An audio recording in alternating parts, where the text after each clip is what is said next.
یہ عورت کسی بھی تاریخ میں اس عورت کا نام درج نہیں۔ یہ عورت اپنے اونٹ اور بکریاں چرانے کے لیے لے گئی۔ انہیں وہ ہانکتی لے جا رہی تھی۔ کسی نے بھی نہ دیکھا کہ اونٹوں کی پیٹھیں ننگی تھیں، لیکن ایک اونٹنی سواری کے لیے تیار کی گئی تھی۔ اس کے ساتھ پانی کا مشکیزہ اور ایک تھیلا بھی بندھا ہوا تھا۔ عورت اس ریوڑ کو شہر سے دور لے گئی۔ بہت دیر گزر گئی تو یہودی نے اس جوان لڑکی کو جو گھر میں تھی کہا، وہ جا چکی ہوگی، تم جاؤ اور اونٹوں اور بکریوں کو شام کے وقت واپس لے آنا۔ وہ لڑکی ہاتھ میں گڈریوں والی لاٹھی لے کر باہر نکل گئی، لیکن وہ شہر سے باہر جانے کی بجائے شہر کے اندر چلی گئی۔ وہ اس طرح ادھر ادھر دیکھتی جا رہی تھی جیسے کسی کو ڈھونڈ رہی ہو۔ وہ گلیوں میں سے گزری اور ایک میدان میں جا رکی۔ وہاں بہت سے مسلمان ڈھالیں اور تلواریں لیے تیغ زنی کی مشق کر رہے تھے۔ ایک طرف شتر دوڑ ہو رہی تھی، تماشائیوں کا بھی ہجوم تھا۔ لڑکی اس ہجوم کے ارد گرد گھومنے لگی۔ وہ کسی کو ڈھونڈ رہی تھی۔ اس کے چہرے پر پریشانی کے آثار تھے جو بڑھتے جا رہے تھے۔ اس کے قدم تیزی سے اٹھنے لگے۔ ایک جوان سال آدمی نے اسے دیکھ لیا اور بڑی تیزی سے چلتا اس کے پیچھے پہنچ گیا۔ قریب پہنچ کر اس نے دھیمی آواز میں کہا، زاریہ۔ لڑکی نے چونک کر پیچھے دیکھا۔ اس کے چہرے پر پریشانی کا تاثر اڑ گیا۔ وہیں آ جاؤ، زاریہ نے کہا اور دوسری طرف چلی گئی۔ زاریہ کو وہاں پہنچتے خاصا وقت لگ گیا جہاں وہ عورت اونٹوں اور بکریوں کو چرانے کے لیے لے جایا کرتی تھی۔ اونٹ اور بکریاں وہیں تھیں، وہ عورت اور اس کی اونٹنی وہاں نہیں تھی۔ زاریہ وہاں اس انداز سے بیٹھ گئی جیسے بکریاں چرانے آئی ہو۔ وہ بار بار اٹھتی اور شہر کی طرف دیکھتی تھی۔ اسے اپنی طرف کوئی آتا نظر نہیں آ رہا تھا۔ وہ ایک بار پھر پریشان ہونے لگی۔ سورج ڈوبنے کے لیے افق کی طرف جا رہا تھا جب وہ آتا دکھائی دیا۔ زاریہ نے پرسکون آہ بھری اور بیٹھ گئی۔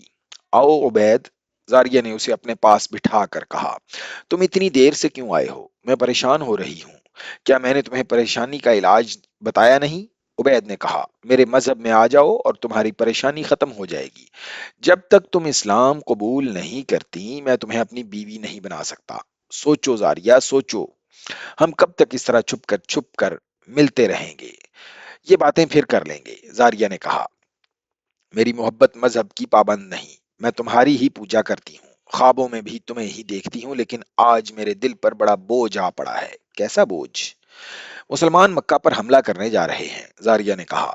تم نہ جاؤ عبید، تمہیں اپنے مذہب کی قسم ہے نہ جانا، کہیں ایسا نہ ہو مکہ والوں میں اتنی جان نہیں رہی کہ ہمارے مقابلے میں جم سکیں، عبید نے کہا۔ لیکن زاریہ، ان میں جان ہو نہ ہو، مجھے اگر میرے رسول آگ میں کود جانے کا حکم دیں گے تو میں آپ کا حکم مانوں گا۔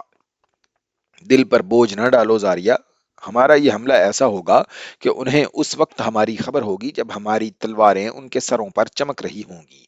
ایسا نہیں ہوگا عبید، زاریہ نے پریشانی اور جذبات کی شدت سے عبید کا سر اپنے سینے سے لگا کر کہا، ایسا نہیں ہوگا۔ وہ گھات میں بیٹھے ہوں گے۔ آج رات کے پچھلے پہر یا کل صبح ابو سفیان کو پیغام مل جائے گا کہ مسلمان تمہیں بے خبری میں دبوچنے آ رہے ہیں۔ تم نہ جانا عبید، قریش اور ان کے دوست قبیلے تیار ہوں گے۔ کیا کہہ رہی ہو زاریہ؟ عبید نے بدک کر اپنا سر اس کے سینے سے ہٹاتے ہوئے پوچھا، ابو سفیان کو کس نے پیغام بھیجا ہے؟ ایک یہودی نے، زاریہ نے کہا، اور پیغام میرے بڑے بھائی کی بیوی لے کر گئی ہے۔ میری محبت کا اندازہ کرو عبید، میں نے تمہیں وہ راز دے دیا ہے جو مجھے نہیں دینا چاہیے تھا۔ یہ صرف میں نے اس لیے دیا ہے کہ تم کسی بہانے رک جاؤ۔ قریش اور دوسرے قبیلے مسلمانوں کا کشت و خون کریں گے کہ کوئی قسمت والا مسلمان شاید واپس آئے گا۔ عبید نے اس سے پوچھ لیا کہ اس کے بھائی کی بیوی کس طرح اور کس وقت روانہ ہوئی ہے۔ عبید اٹھ کھڑا ہوا اور زاریہ جیسی حسین اور جوان لڑکی اور اس کی والہانہ محبت کو نظر انداز کر کے شہر کی طرف دوڑ پڑا۔ پیچھے سے اسے زاریہ کی آوازیں سنائی دیتی رہیں، عبید رک جاؤ، عبید رک جاؤ، لیکن عبید رکا نہیں۔ وہ چلتا چلا گیا اور جلد ہی نظروں سے اوجھل ہو گیا۔ رسول کریم کو پوری تفصیل سے بتایا گیا کہ ایک عورت بڑی تیز رفتار اونٹنی پر ابو سفیان کے نام ایک پیغام اپنے بالوں میں چھپا کر لے گئی ہے۔ اسے ابھی راستے میں ہونا چاہیے تھا۔ رسول کریم نے اسی وقت حضرت علی اور حضرت زبیر رضی اللہ تعالی عنہما کو بلا کر اس عورت اور اس کی اونٹنی کی نشانیاں بتائیں اور انہیں اس عورت کے راستے میں بھیج دیا اور حکم دیا کہ اس عورت کو راستے میں ہی پکڑ لو۔ حضرت علی اور حضرت زبیر کے گھوڑے عربی نسل کے تھے۔ انہوں نے اسی وقت گھوڑے تیار کیے اور ایڑیں لگا دیں۔